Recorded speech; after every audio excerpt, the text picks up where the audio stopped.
வரஹ்மத்துல்லாஹி வபரகாத்துஹு. உங்கள் அனைவரின் மீதும் ஏக இறைவனின் சாந்தியும் சமாதானமும் உண்டாகட்டுமாக. போனால் போகட்டும் போடா. இது தன்னம்பிக்கை தரக்கூடிய ஒரு வார்த்தை.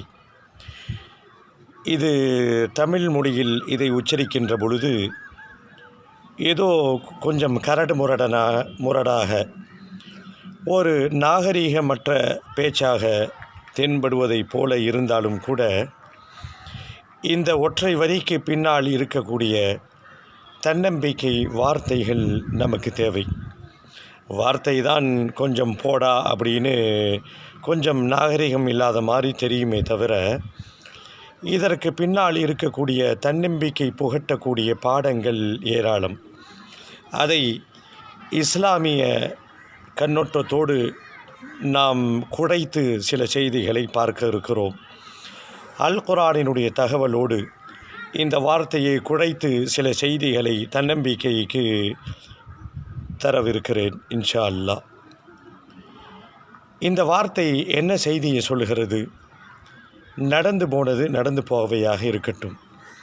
உனக்கு ஏற்பட்டிருக்கக்கூடிய இழப்புகள், அந்த இழப்புகள் இழந்து போய்விட்டது, உன்னை விட்டும் அது போய்விட்டது, திரும்பவும் அதை நினைத்து கொண்டிருக்காதே என்ற ஒரு தன்னம்பிக்கை ஊட்டக்கூடிய அந்த செய்தியை அந்த வார்த்தை சொல்கிறது.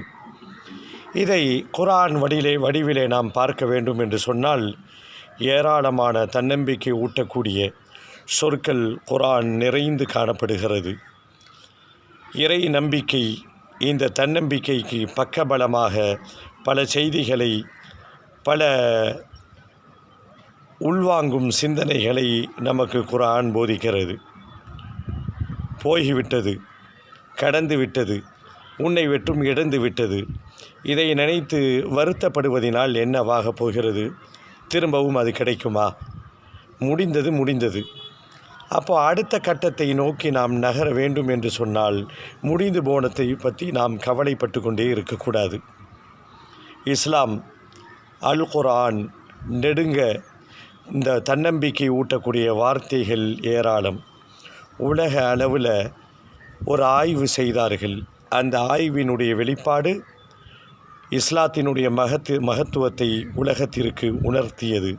அது என்ன ஆய்வு? தொடர்ந்து பேசுவோம்.